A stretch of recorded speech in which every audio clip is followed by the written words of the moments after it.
continuar esta manhã esta série de sermões, de reflexões sobre o tema Vivendo em Equilíbrio, que começámos na semana passada. Mas antes disso eu queria fazer 2 ou 3 anúncios.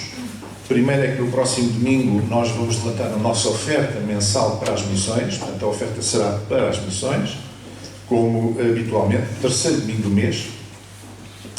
Segunda informação que eu quero dar é aos irmãos que abençoam a Igreja com as suas ofertas, os seus dízimos. Se os irmãos, ao entregarem os dízimos, escreverem no envelope o vosso nome e o vosso NIF, número, então no início do ano seguinte, em janeiro, nós poderemos passar uma declaração e isso é dedutível no IRS, portanto, das pessoas singulares.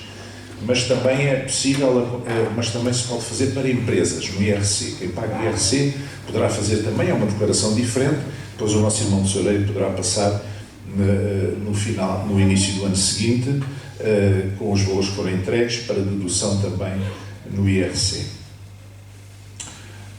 E, finalmente, sexta-feira, nós já recomeçámos, esta sexta-feira, a nossa reunião abençoada no Zoom, não é? Tivemos muitos irmãos. O nosso irmão Fabiano estava em viagem, não é? Nos Pirineus, com o caminhão parado, à noite, muito frio, e ele estava a acompanhar-nos também. É uma oportunidade que nós temos para estarmos juntos, através desta via, ouvirmos a palavra de Deus, ouvirmos louvores e também orarmos pelas necessidades. Portanto, aproveite, irmãos, enquanto há. Não é? Nem sempre...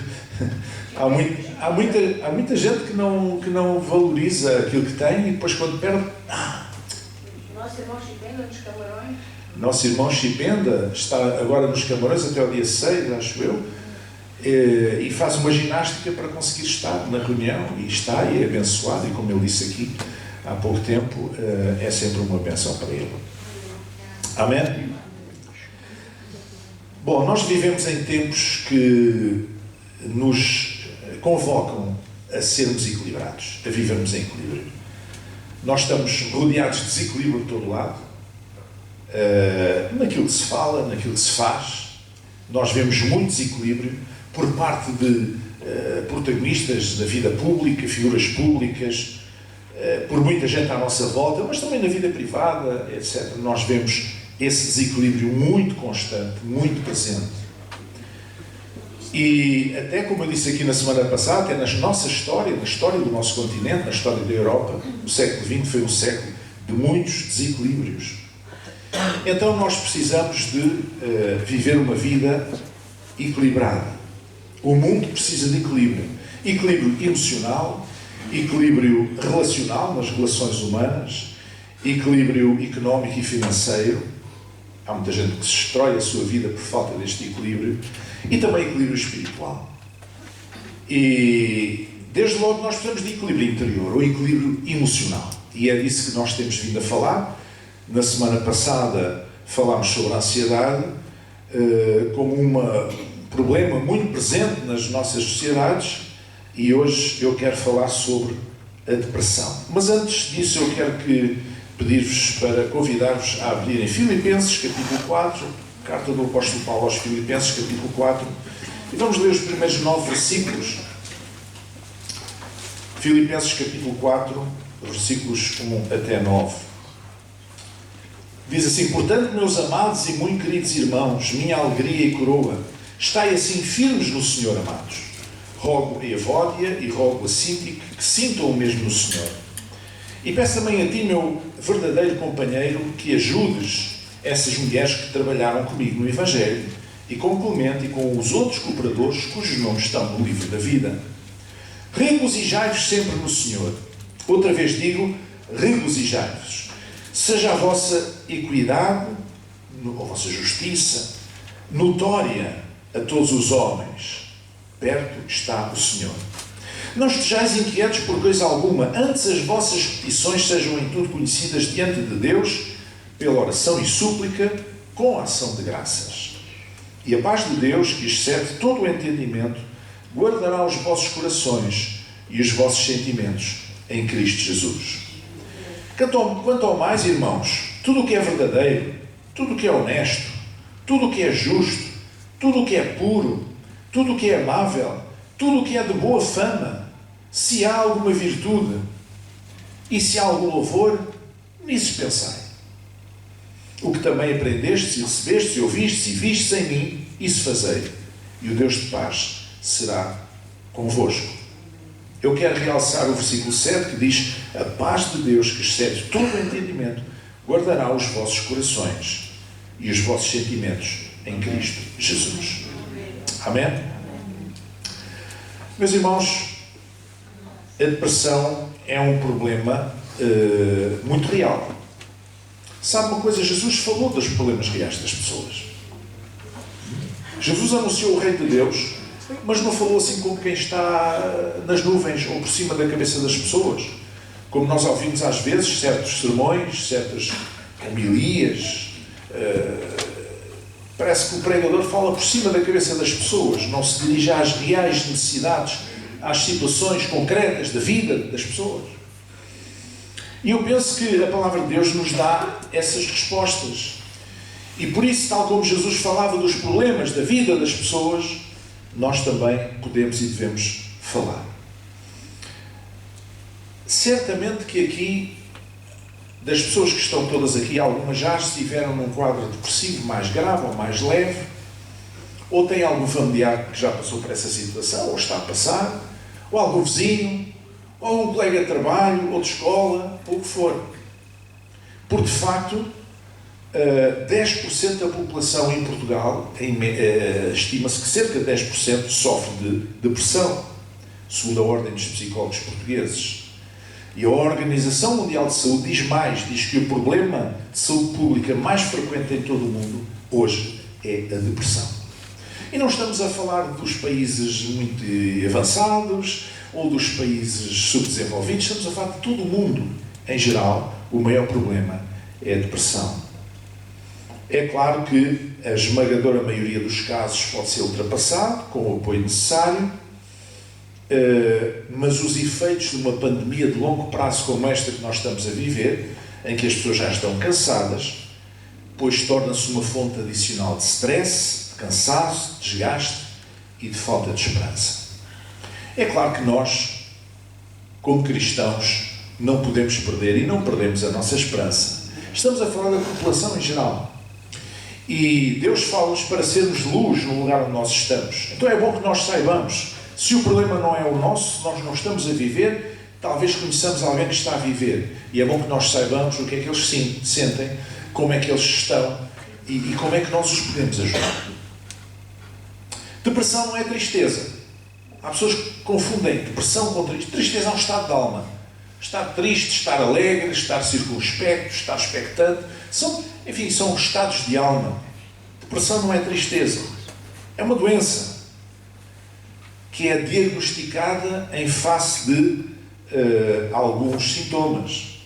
Alterações de humor e de comportamento, quando duram mais de 2 semanas, persistem mais de 2 semanas, pode-se estar perante um quadro depressivo. E se a pessoa não tiver ajuda, isso pode afetar de forma muito negativa o seu dia-a-dia, a forma como a pessoa sente, a forma como a pessoa pensa, a forma como a pessoa se comporta. É claro que há muitos tipos de depressão. Vocês já ouviram falar todos das mulheres que dão à luz e que fazem uma depressão pós-parto, não é? De repente transportam uma vida dentro de si durante 9 meses e de repente já não está ali. E se isto é encarado com naturalidade pela maior parte das parturientes, a verdade é que há mulheres que não sentem de uma maneira diferente e deprimem, chamada depressão pós-parto. Há pessoas que deprimem quando entram na reforma, especialmente quando não têm um projeto de vida, quando se dedicaram apenas ao trabalho e não têm mais projeto nenhum na vida. Então já não sabem o que é que vão de fazer, começam a perder as rotinas, começam a perder uma autodisciplina, e às 2 por 3 já não saem de casa, já não se alimentam, já não se vestem, já não se lavam, e é uma coisa horrível, já não querem ver pessoas. Mas há 2 formas principais, digamos, de depressão, ou 2 tipos principais. Uma é aquele tipo de depressão que nós compreendemos porque é que a pessoa está deprimida. Houve qualquer coisa na vida daquela pessoa, um trauma qualquer, alguma coisa que é fácil de identificar, um luto, uma doença, uma instabilidade no emprego, um desemprego, ser alvo de injustiça, perseguição, qualquer coisa. E aquela pessoa deprime e nós dizemos, bom, a pessoa está deprimida por causa daquilo. Mas depois há um outro tipo de depressões que são muito mais difíceis de lidar, que são as chamadas depressões endógenas, que partem de dentro da pessoa. Ou seja, aquelas que nós não conseguimos identificar uma origem, uma causa. Há pessoas assim. Então as pessoas começam por ter uma sensação de vazio na sua vida, uma sensação de falta de esperança ou de desesperança, pessimismo persistente, irritabilidade, sentimentos de culpa, inutilidade ou desamparo, perda de interesse ou de prazer pela vida, pelos hobbies que a pessoa gostava, aqueles passatempos que a pessoa gostava, ou atividades que a pessoa gostava e de repente perde o interesse. Começam a sentir uma diminuição de energia, ou uma fadiga, uma sensação de inquietação constante, uma grande dificuldade de concentração, insónias, falta de apetite, alterações de peso sem razão e, finalmente, talvez o mais grave sintoma que fala de um quadro depressivo mais grave no limite é as ideias suicidárias, ideias de suicídio.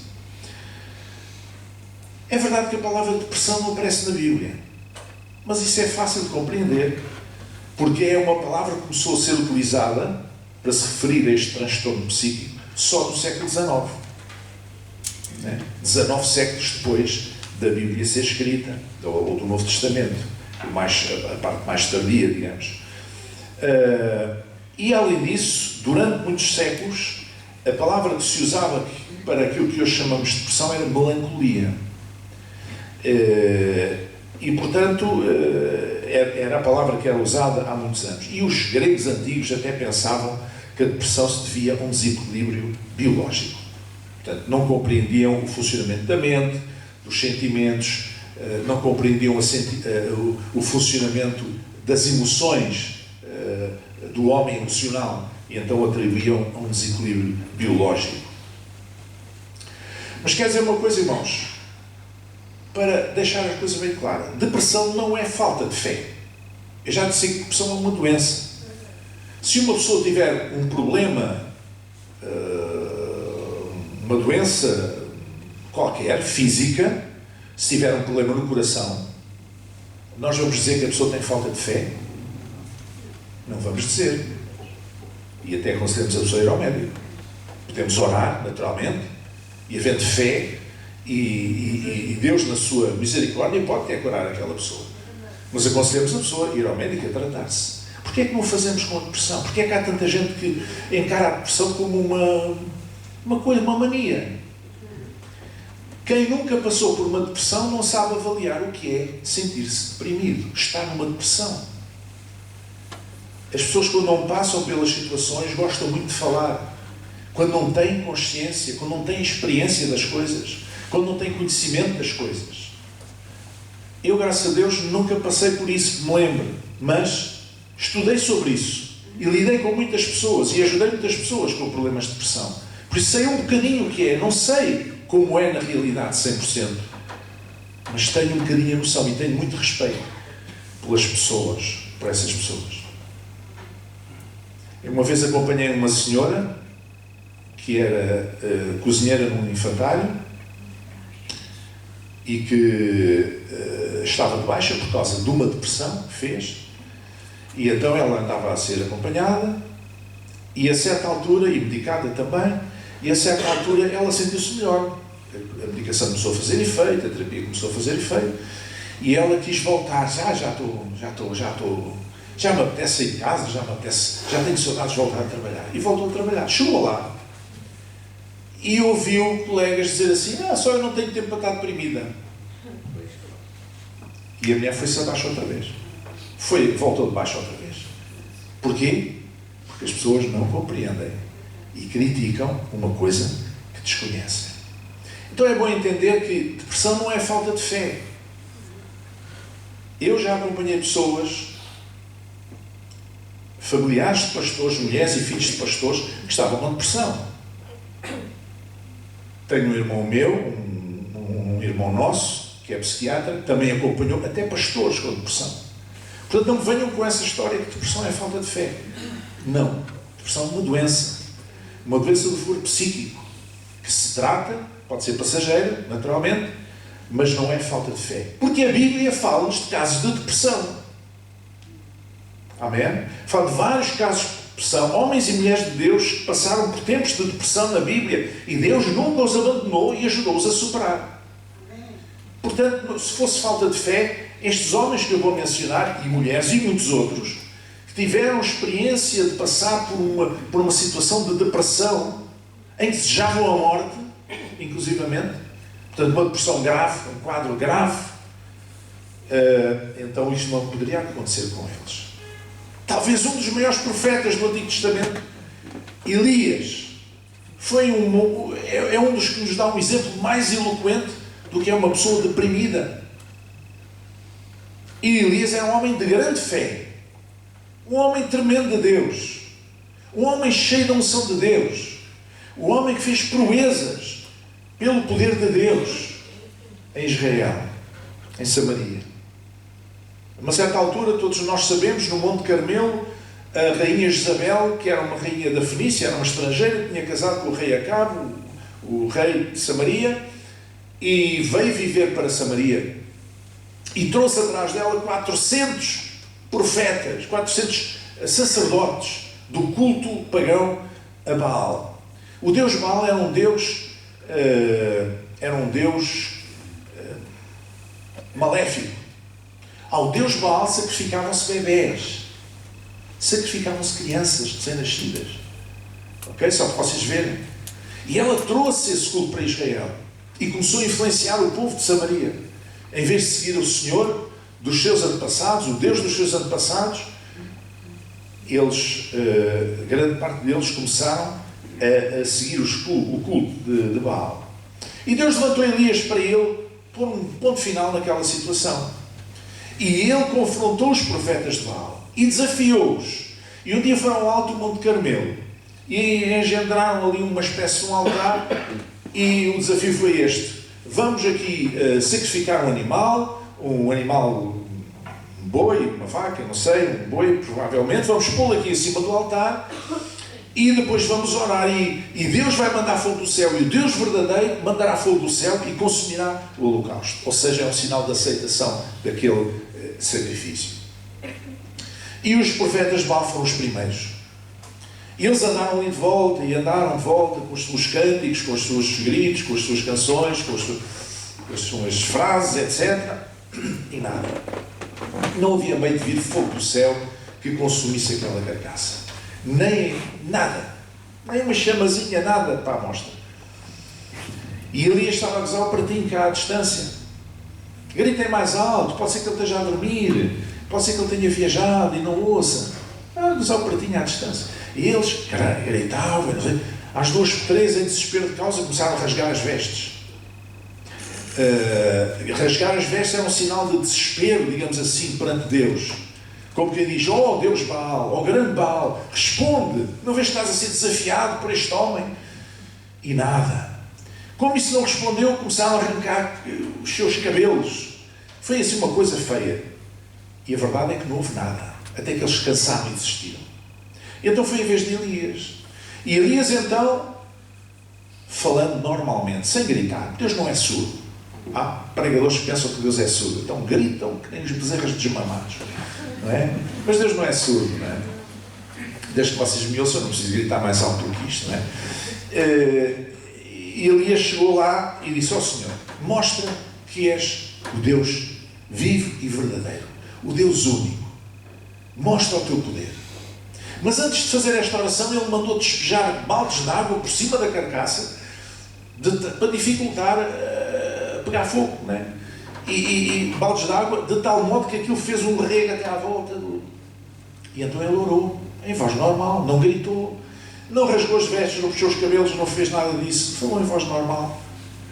E veio fogo do céu e consumiu aquela carcaça. E então o povo virou-se contra aqueles profetas de Baal e os perseguiram até à morte. Porque naquele tempo não é como hoje. Hoje há muitos que dizem que são profetas e dizem os maiores disparates desta vida e não lhes acontece nada. E continuam a ter pessoas que vão atrás deles. Naquela altura não. Um falso profeta era morto à pedrada. Se ele profetizasse alguma coisa que fosse falso, ele não ficaria vivo. Era diferente.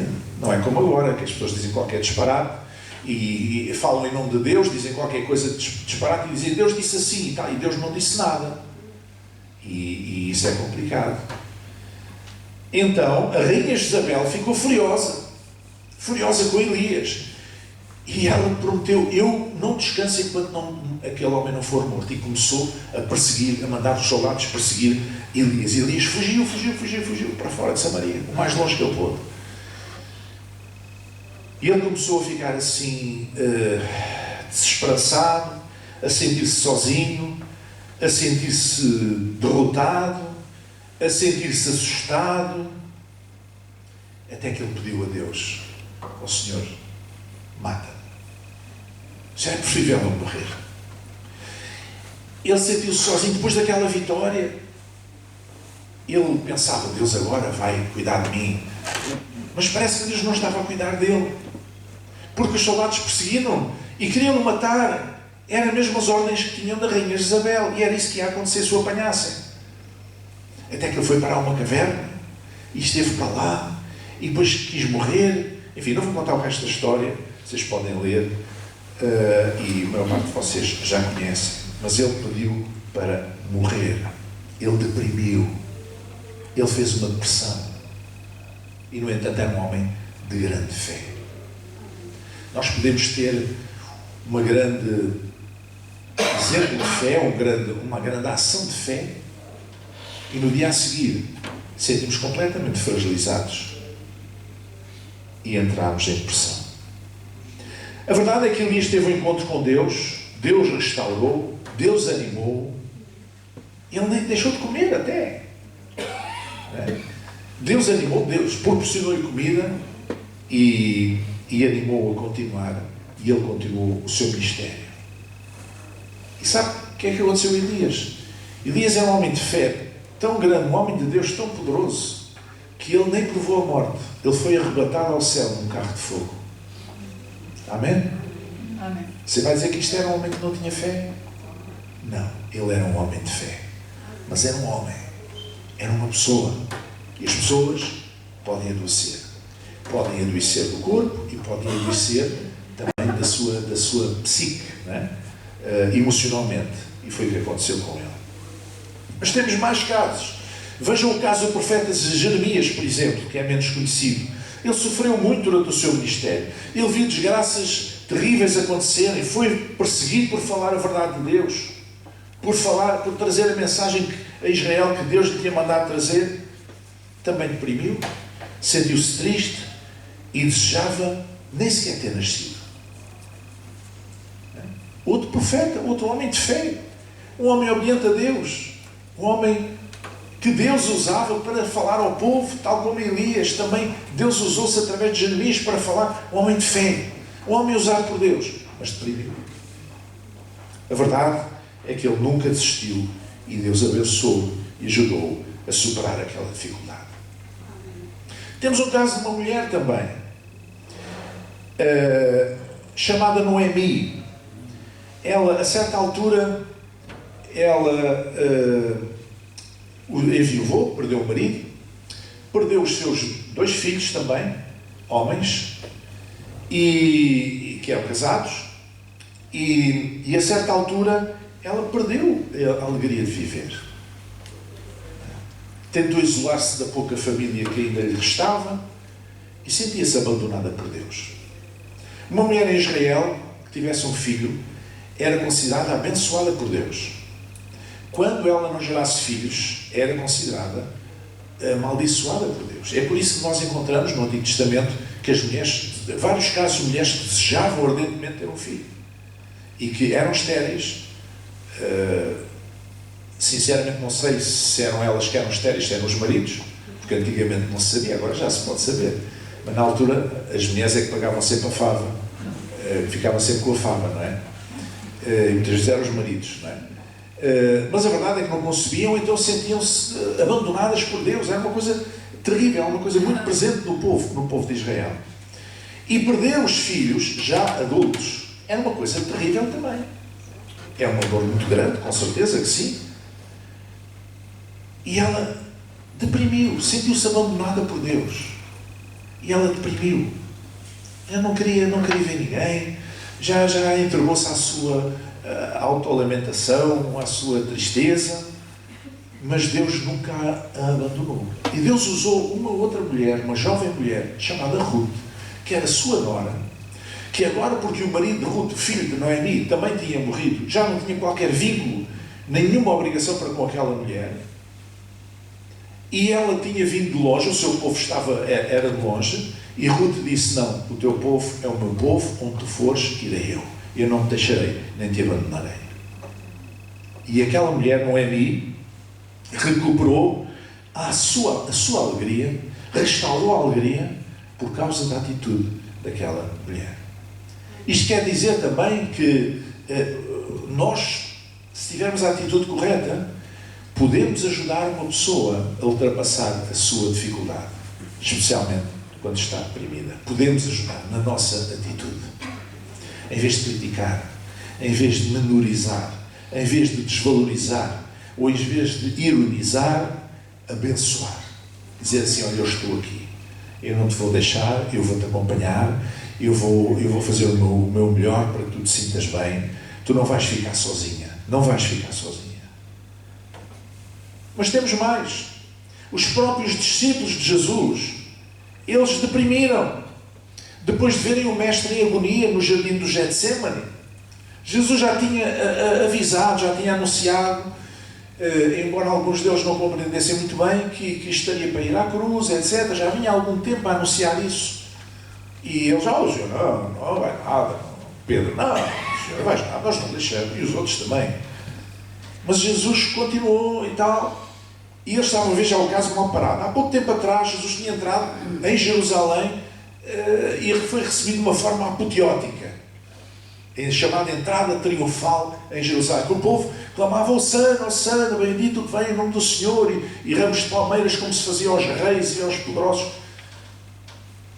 Passado pouco tempo, já não havia ramos de palmeira, não havia Hosanas, não havia nada para ninguém.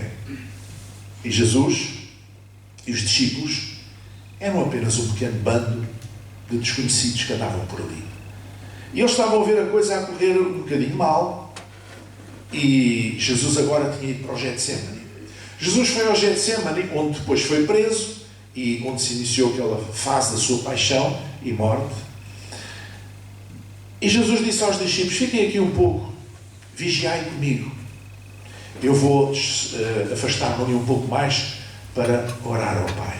Como fazia por vezes, não é? Afastava-se dos discípulos, à distância de um tiro de pedra, como diz a Bíblia, a distância suficiente para estar à vontade, poder falar à vontade sem ninguém estar a ouvir, e lá falava com Deus. Quando ele voltou, diz lá em Lucas 22:45, levantando-se da oração, Jesus veio para os seus discípulos e achou-os dormindo de tristeza. Oh, meus irmãos, ninguém dorme de tristeza. As pessoas dormem e têm sono. Ou que provocam o sono com os comprimidos, ou que têm sono naturalmente. Ninguém dorme de tristeza. O que é que isto quer dizer? Quer dizer que eles se deprimiram. Eles estavam a ver a vida deles a andar para trás. Eles estavam a ver que ia acontecer qualquer coisa que não era lá muito boa. Eles já estavam a ver que Jesus estava a ser alvo de incompreensão, de pressão pela parte dos líderes religiosos do templo. Eles estavam a prever, já a sentir alguma coisa ali, e começavam a entristecer. Porque alguns deles, no início, alguns destes discípulos, achavam que eles iam conquistar o mundo, ganhar o mundo. E às vezes há pessoas também, cristãos também pensam isso. Veem o Evangelho como uma forma de conquistar, não espiritualmente, mas culturalmente, o mundo, não é? E às vezes as coisas não são bem assim. pastor José, na sua oração, citou um versículo, parte do versículo que diz: não temas, ó pequeno rebanho, porque agradou ao Pai dar-vos o reino. Pequeno rebanho. O rebanho do Senhor nunca é muito grande. O rebanho do Senhor é pequeno, mas é o rebanho do Senhor. Amém? E Ele vela por Ele como o bom pastor. Então eles deprimiram. Mas temos outro caso ainda, o caso de Judas Iscariotes, o discípulo que o traiu. Ele no seu coração, a certa altura, Judas, a Bíblia diz que começou a abrir a porta ao diabo, o coração. Ou seja, começou a entrar numa atitude dúbia. Era discípulo de Jesus, mas ao mesmo tempo estava a discordar de Jesus e estava, sensível à crítica do poder do templo contra Jesus. E daí até à traição foi um passo. Então ele andava já com uma vida dupla há um certo tempo. E a certa altura ele traiu Jesus, vendeu Jesus por 30 moedas de prata. E quando Jesus foi preso e crucificado, e o que é que ele pensou? O que é que eu fui fazer? Ele caiu nele. E sabe o que é que ele foi fazer? Deprimiu. E sabe o que é que ele fez? Suicidou-se. Suicidou-se porquê? Porque deprimiu. Fez uma depressão. Então nós temos na palavra dele, e não falem mal de Judas assim, porque todos nós temos um pouco de Judas também. Porque Judas era um discípulo tal e qual como os outros. Jesus chamou tal e qual como os outros. Andou com Jesus tal e qual como os outros. Ouviu o mesmo que os outros ouviram. Viu o mesmo que os outros viram. Amém? Quando Jesus mandou os discípulos 2 a 2, e eles mais tarde voltaram a dizer, contentes por causa das coisas, até os demónios que lhes sujeitavam, Judas estava lá também. Judas era um servo de Deus. Durante muito tempo ele manteve o seu coração sincero. O problema foi quando, a partir de certa altura, ele abriu a porta ao diabo. Ou seja, passou a ter uma vida dupla. Amém? Isso pode acontecer a qualquer um. Então ele deprimiu também. E eu digo da depressão aquilo que disse, a mesma coisa que eu disse da ansiedade no domingo passado. Se você não consegue lidar com o problema, procure ajuda profissional. Mas lembre-se que Deus nunca nos abandona e quer ajudar-nos a vencer toda a nossa luta, todas as nossas lutas, incluindo as nossas depressões, os nossos estados depressivos. Vamos lá voltar a Filipenses, capítulo 4, versículos 1 e seguintes. E eu gostaria de deixar aqui alguns conselhos para quem se sente deprimido ou para pessoas que vocês conhecem que se possam sentir assim. Primeiro conselho, usar a fé. Usar a fé que nós temos. Confia em Deus e no seu poder. Você tem que confiar em Deus, que Deus, tal como ajudou Elias e Jeremias, Deus pode ajudá-lo assim, a reverter essa doença do espírito, essa dificuldade. Portanto, meus amados e muito queridos irmãos, minha alegria e coroa está assim, firmes no Senhor, amados. É o que Paulo diz aos Filipenses, estai firmes no Senhor. E a fé leva-nos a estar firmes em Deus, a firmarmos os nossos pés no seu reino, a firmarmos os nossos pés na sua palavra, não a firmarmos os nossos pés nos nossos sentimentos, nas opiniões deste ou daquele, mas na palavra de Deus, em Deus, na sua presença, na nossa comunhão com Deus, usar a fé. Amém? O segundo conselho, continuam numa atitude de louvor, persista em louvar a Deus, mesmo estando deprimido. Regozijai-vos sempre no Senhor, disse o apóstolo. Regozijai-vos sempre no Senhor. Havia problemas em Filipos, na comunidade cristã de Filipos, havia. Mas Paulo diz, regozijai-vos sempre no Senhor. Outra vez vos digo, regozijai-vos. Portanto, persistir numa atitude de louvor, porque o louvor liberta. Persistir em louvá-lo. O louvor traz libertação. Amém? Terceiro conselho, mantenha a comunhão. Não se isole dos outros, nem dos irmãos em Cristo. Ele dizia sobre Evódia e Síntico, sintam o mesmo no Senhor. Como é que eu posso sentir o mesmo de que outros irmãos no Senhor se eu não tiver comunhão com eles? Se eu não os ouvir, se eles não me ouvirem a mim, se nós não tivermos partilha, se não abrirmos o nosso coração, Como é que nós podemos sentir o mesmo do Senhor? Eu não posso isolar das pessoas e sentir o mesmo que as outras sentem, porque elas deixaram de falar comigo, eu deixei de falar com elas. Amém? Mantenha a comunhão, não se isole. Quarto aspecto, agarra as promessas de Deus. Diz a palavra do Senhor: não estejais inquietos por coisa alguma, antes as vossas petições sejam em tudo conhecidas diante de Deus pela oração e súplica com ação de graças. Amém?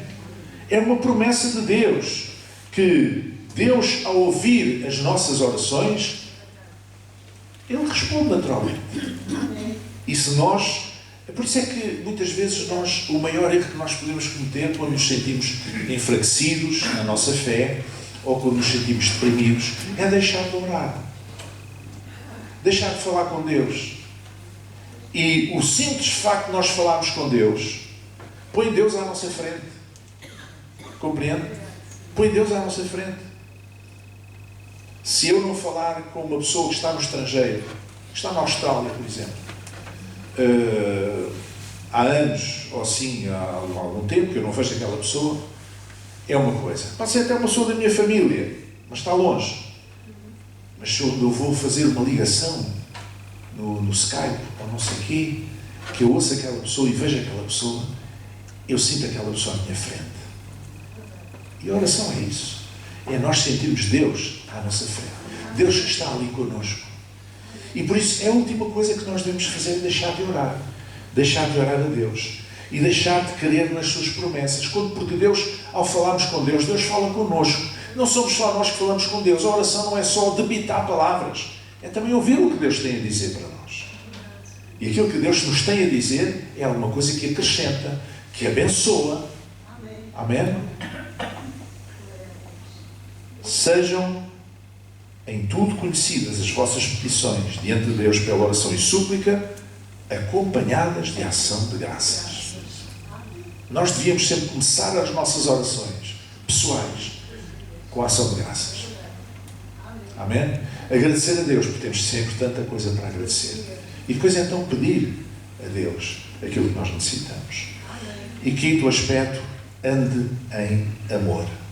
Saiba que é alvo do amor sacrificial de Jesus. E quando nós o amamos, sentimos a sua paz. E a paz de Deus, que excede todo o entendimento, guardará os vossos corações e os vossos pensamentos em Cristo Jesus, como nós lemos. O ódio, o rancor, sentimentos negativos geram doenças. Atenção. Há pessoas que deprimem por causa de sentimentos negativos que criaram dentro de si, que deixaram crescer dentro de si e que estão a corroê-los como um cancro. Não sejas sábio a teus próprios olhos. Teme ao Senhor e aparta-te do mal. Isto será saúde para o teu âmago, saúde para o teu interior e medula para os teus ossos. Amém? A medula fala da saúde dos nossos ossos. Isto foi escrito há milhares de anos atrás. Eles não sabiam nada daquilo que se sabe hoje, em termos médicos, científicos. Será saúde para o teu âmago e medula para os teus ossos. Escrevia Salomão lá nos Provérbios.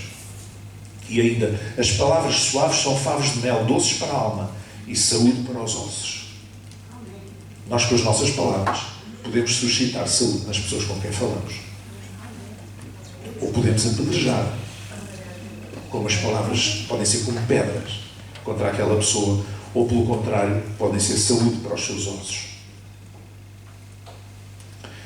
Mas nunca se esqueça que Jesus é o pão da vida.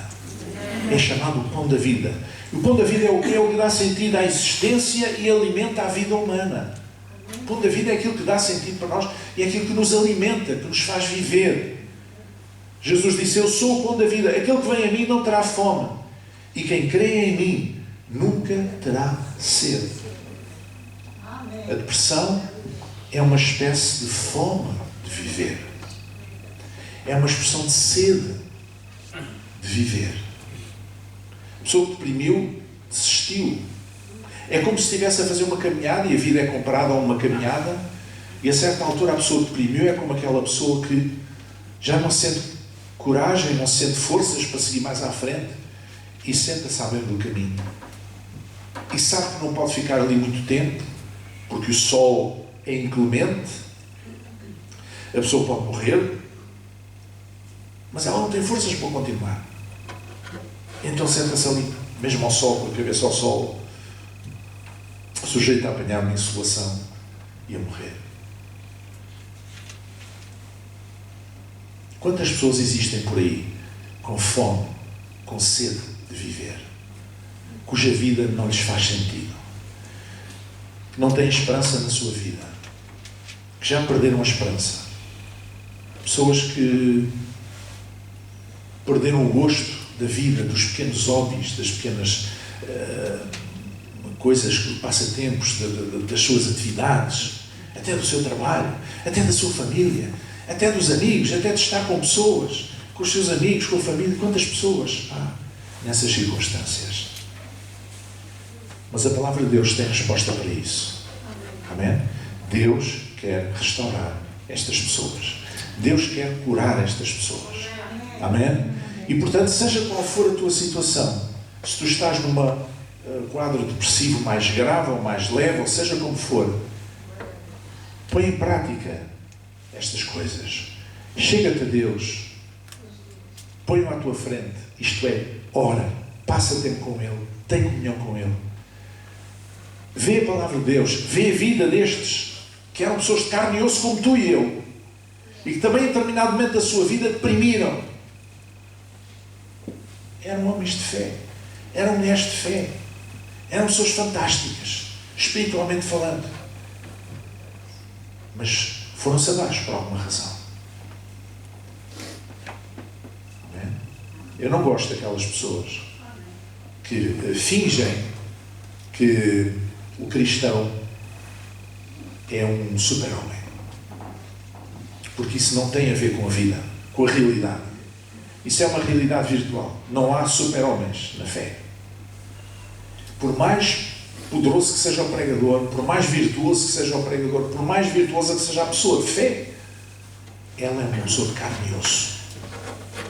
Pode ficar doente, pode deprimir, pode ter um problema de ansiedade grave, pode ter qualquer situação, porque é uma pessoa. Até Jesus na cruz do Calvário. Jesus que era perfeitamente Deus, mas também perfeitamente homem, que sofreu como homem, na carne, a sua tortura e a sua morte por crucificação. Até Jesus houve um momento em que disse assim: Pai, se é possível, passa-me este cálice. Contudo, não se faça a minha vontade, mas a tua. E noutro momento, no maior desespero, disse: Deus meu, por que me desamparaste? Mas não, nós temos a mania que somos super crentes. Nós dizemos que para mim isso é tudo canja, como alguns dizem. Não, irmãos, nós somos pessoas de carne e osso.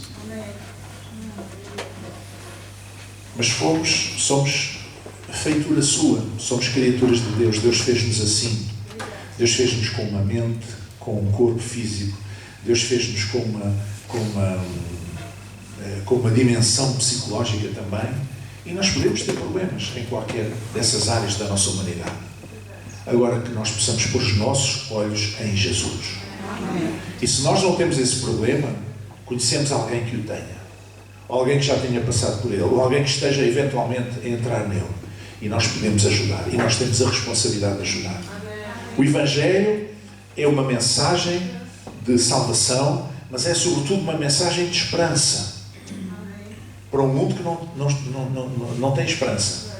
E é por isso que a igreja é comparada à luz. A luz do mundo. Jesus disse: eu sou a luz do mundo, e vós sois a luz do mundo. E comparou ao candeeiro que está colocado bem alto para iluminar a casa toda. Porque às vezes as pessoas escondem o candeeiro debaixo do móvel e não dá luz nenhuma. E há pessoas que nem sabem que naquela divisão da casa há um candeeiro aceso. Não vêem nada, não vêem a luz. Mas que o candeeiro esteja aceso. Não no nosso patuá, mas no nosso exemplo de vida. No nosso falar, na nossa atitude, nas coisas que nós fazemos, nas coisas que nós não fazemos, nas coisas que devíamos fazer e fazemos, que é suposto que façamos e fazemos. Amém? Que Deus nos dê essa graça e essa sabedoria. Sermos agentes de bênção e agentes de cura na vida daqueles que estão à nossa volta. Sejam nossos irmãos ou não, sejam quem forem, que Deus nos faça de nós agentes de cura, com uma palavra que possa trazer saúde aos ossos. Amém? Como diz a Escritura, como dizia Salomão, em nome de Jesus, que assim seja. Amém. Vamos chegar em pé. Senhor nosso Deus e Pai, nós louvamos e exaltamos o Teu nome, Senhor. Te agradecemos pela Tua palavra, Senhor. E Te agradecemos porque através dela nós podemos compreender como é tão importante este equilíbrio interior, este equilíbrio emocional. E como, Senhor, como seres humanos, nós estamos sujeitos a tantas dificuldades e a tantas lutas. E a tantas doenças também da nossa mente, da nossa dimensão psicológica, Senhor. Quantas vezes, Senhor, nós conhecemos pessoas à nossa volta que lutam com estas dificuldades. Deus dá-nos graça, dá-nos sabedoria para nós podermos agir como agentes, sermos agentes de cura para essas pessoas. Através da luz da Tua palavra, do Evangelho, Senhor, nós podemos abençoar essas pessoas com a nossa postura, com a nossa palavra, Senhor, com o nosso conselho, com o nosso apoio, com o nosso sorriso, com a nossa atenção, com a nossa presença, Pai, com a nossa oração. Em nome de Jesus, faz com que nós sejamos estes agentes de bênção e de cura no mundo que está à nossa volta, Pai. Em nome de Jesus, que eles possam conhecer a graça do Evangelho, o amor de Jesus, através de nós, Pai, em nome de Jesus, que assim seja. Amém. Amém. Amém. Deus